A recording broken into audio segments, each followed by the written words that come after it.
Dans la vidéo précédente, nous avions travaillé avec un mouvement circulaire d'un solide glissant sur une hémisphère. Alors, dans l'exemple 2, toujours dans le cadre des mouvements circulaires, nous allons nous intéresser aux pendules coniques.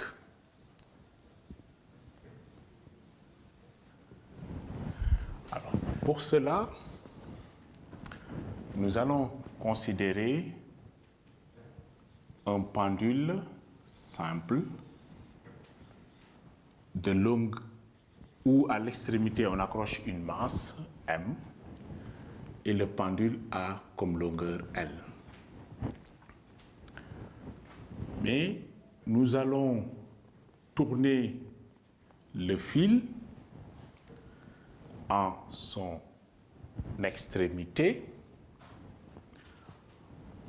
pour voir qu'à un moment donné, le solide peut quitter le plan vertical et décrire un cercle dans le plan horizontal. L'air que balaye le fil est un cône. C'est pourquoi on parle de pendule conique.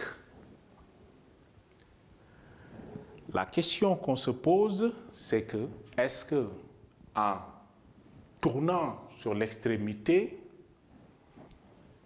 on peut le faire à l'aide aussi d'un moteur, pour toute vitesse angulaire oméga, est-ce que le pendule peut s'écarter de la verticale? À partir de quelle valeur de oméga le pendule va s'écarter de la verticale et commencer à décrire un cercle dans le plan horizontal. Alors, nous allons traiter cette question. Pour cela, nous considérerons ici comme étant l'angle θ. Alors, pour cela, nous prenons comme système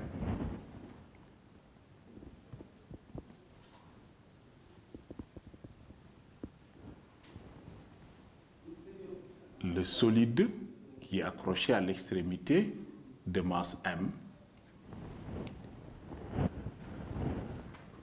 Nous considérons le référentiel terrestre supposé galiléen. Nous faisons le bilan des forces. Ici, les forces qui s'appliquent, c'est le poids P et la tension T. Nous allons les représenter en un instant quelconque. Ici, où l'écartement est θ, on peut représenter le poids P et la tension du fil T.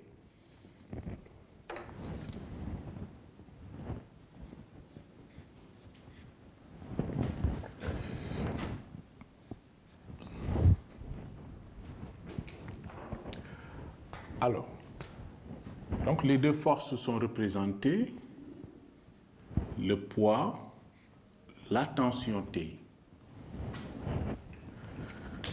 Nous pouvons appliquer le théorème du centre d'inertie.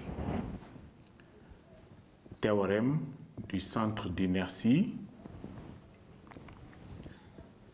P plus T égale à MA. L'accélération du centre d'inertie. Alors, ici, c'est différent de l'exemple précédent, dans la mesure où, dans notre exemple précédent, le cercle est décrit dans le plan vertical. Ici, le mobile M décrit un cercle qui est contenu dans le plan horizontal. Donc, si nous voulons représenter les vecteurs de Freinet par rapport au centre du mouvement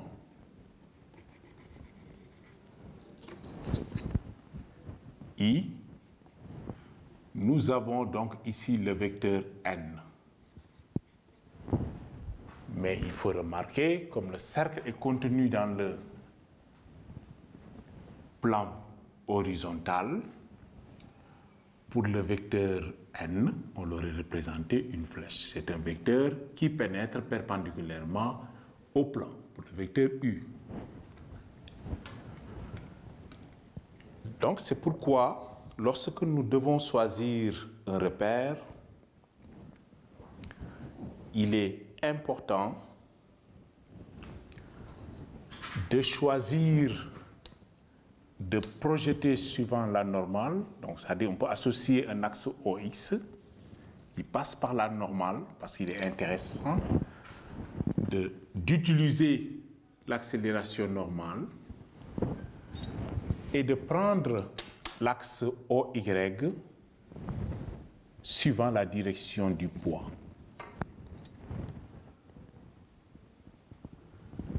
Donc, le vecteur U est perpendiculaire à l'axe OY. Nous pouvons faire les projections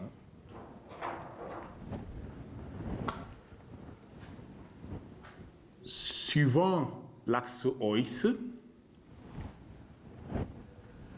Le poids P est perpendiculaire à l'axe OX, sa projection est nulle.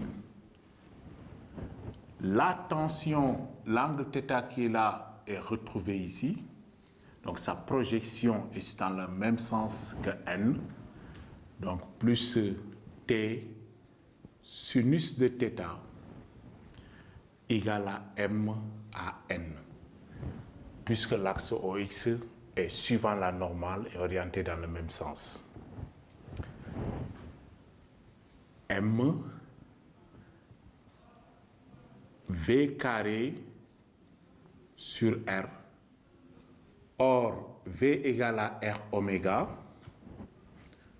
Donc, T sinus de θ égale à MR oméga carré.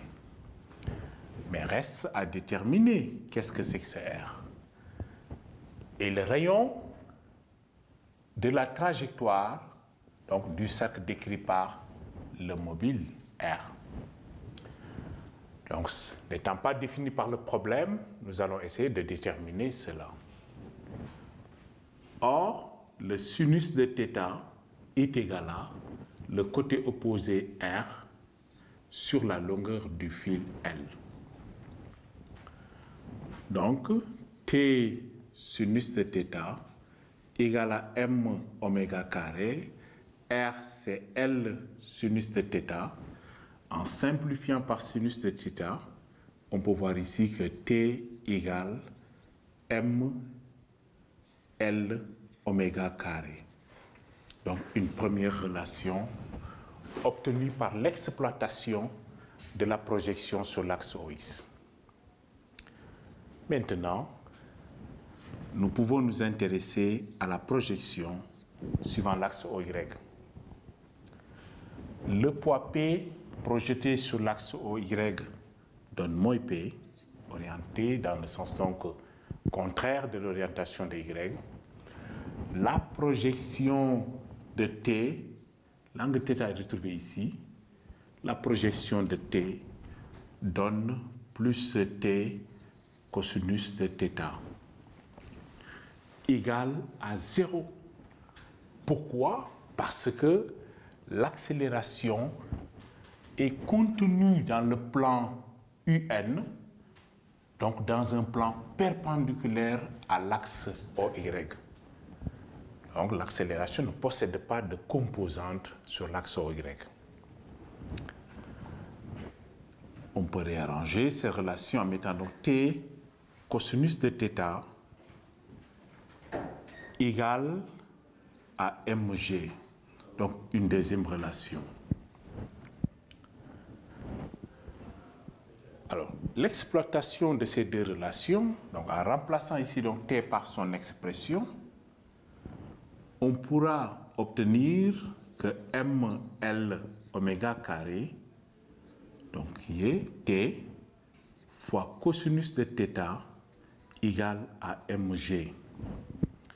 En simplifiant par m, nous remarquons que cosinus de θ égale à g sur L oméga carré.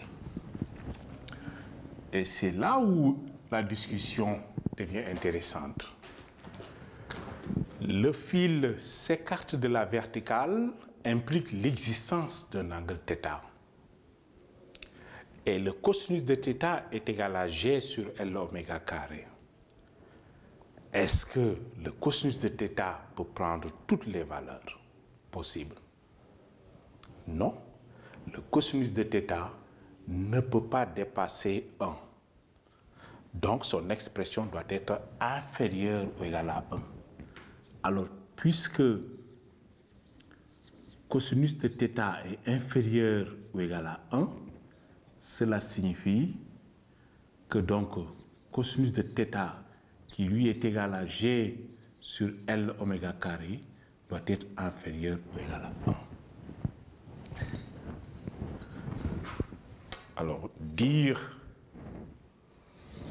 que le cosinus de θ égale g sur L oméga est inférieur à 1 revient à dire que g sur L oméga carré inférieur à égal à 1 implique donc que oméga carré doit être supérieur ou égal à g sur L, c'est-à-dire oméga doit être supérieur ou égal à racine carrée de g sur L.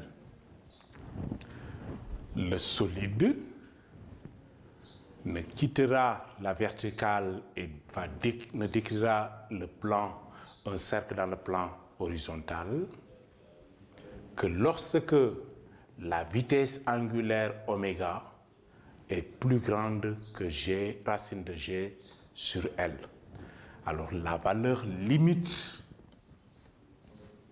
oméga 0 égale racine carrée de g sur L. Donc sa valeur limite là est oméga 0. La vitesse angulaire à partir de laquelle le solide va quitter donc le plan et décrire un cercle dans le plan horizontal.